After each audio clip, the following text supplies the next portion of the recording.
Bismillahirrahmanirrahim.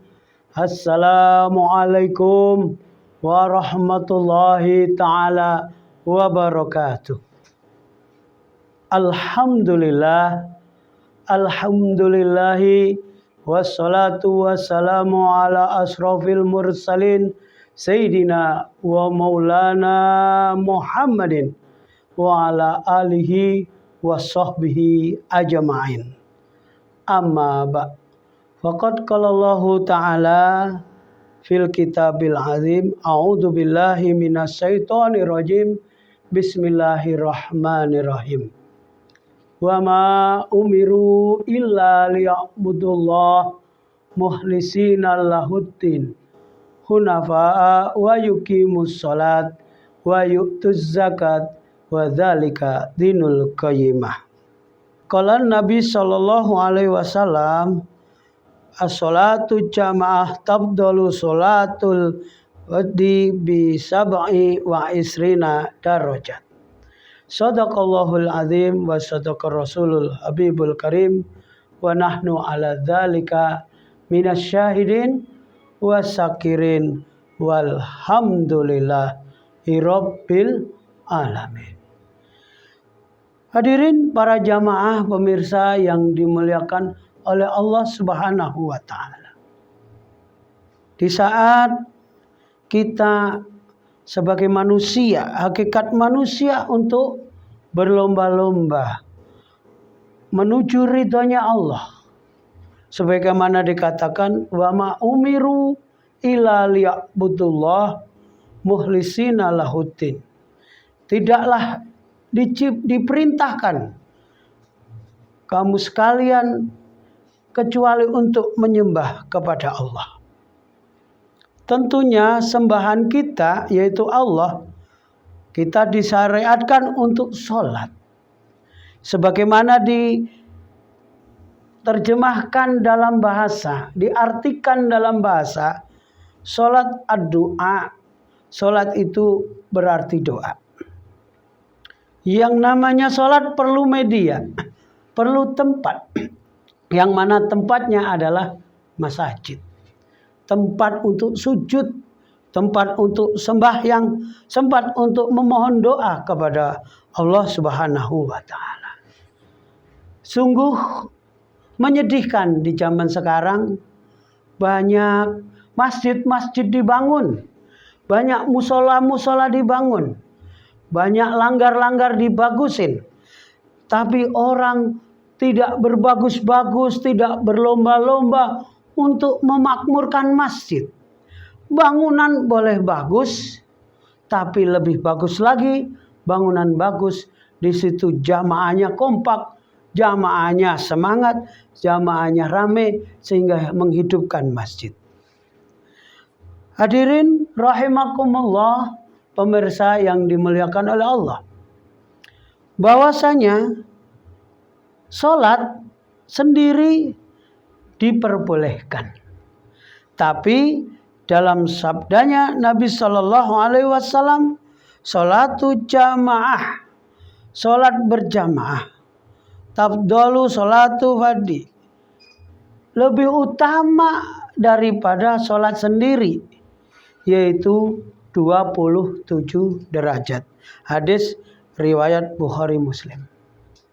Jadi hadirin rahimakumullah, pendengar yang dan pemirsa yang dimuliakan Allah, bahwasanya sholat lebih utama berjamaah, apalagi di masjid, apalagi sebagai seorang laki-laki. Ketika kita mau menjadi imam yang soleh, imam yang baik buat keluarganya, makanya dikatakan as-sholatu fil bait. Sholat itu di rumah. Ilal maktubah, kecuali sholat fardu. Jadi kalau sholat sunnah itu lebih baik di rumah. Sholat fardu itu harus di masjid bagi seorang laki-laki. Kenapa di masjid? Itu menggambarkan bahwasanya ada bagaimana mengikuti Rasulullah. Rasulullah senantiasa menegakkan sholat jamaah di masjid. Dalam sabdanya Rasulullah SAW bersabda, "Man sholat isya fi jama'ati fa akana ma nisfal lailil." Tuh, barang siapa yang sholat isya berjamaah di masjid, ya kan? Isya fi jamaah dalam masjid, fa akana ma nisfil lail, seakan-akan dia sholat setengah daripada malam itu. Jadi sholat isya berjamaah di masjid seperti dia sholat malam, setengah daripada malam itu.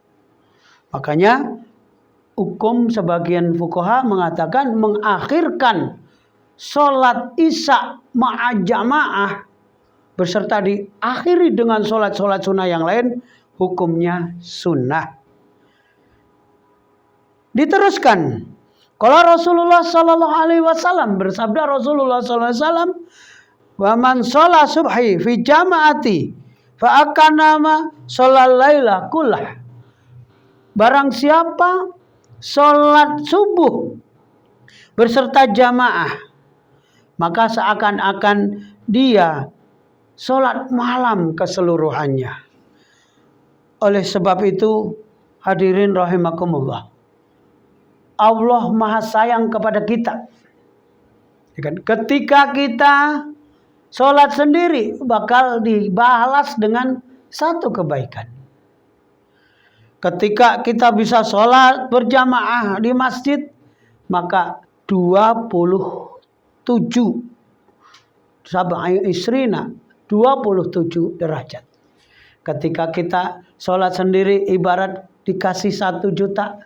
Ketika ditawarkan oleh Allah untuk sholat berjamaah, digaji dengan 27 kali, berarti 27 juta. Sebagai orang yang pintar, sebagai orang yang cerdas, harusnya kita bisa mengambil momen merayu Allah, mencari ridhonya Allah dengan senantiasa kita sholat berjamaah di masjid. Hadirin rahimakumullah, daripada kesimpulan daripada yang kita sampaikan pada kesempatan hari ini, yaitu kita harus tegakkan sholat. Karena sholat adalah tiang agama. Dengan cara apa? Berjamaah, memakmurkan masjid. Karena sholat berjamaah memakmurkan masjid 27 derajat di sisi Allah. Barang siapa bisa mengakhirkan sholat isya berserta jamaah, berserta dengan sholat yang lain, sholat sunnah-sunnah yang lain, maka dia hukumnya sunnah. Makanya kalau kita bisa sholat jamaah isya aja, nggak usah sampai pagi, sholat jamaah isya aja, sebagaimana kita mengisi ibadah sholat setengah daripada malam itu. Ketika kita pulang, kita usahakan jika kita bisa subuh berjamaah, karena sholat subuh berjamaah dicatat di sisi Allah menurut sabda Rasulullah Sallallahu Alaihi Wasallam seperti dia sholat malam, seluruh malam keseluruhannya. Itulah yang dapat saya sampaikan. Mohon maaf yang sebesar-besarnya, yang benar datangnya dari Allah, yang salah dari saya pribadi. Wa'afu minkum. Assalamualaikum warahmatullahi wabarakatuh.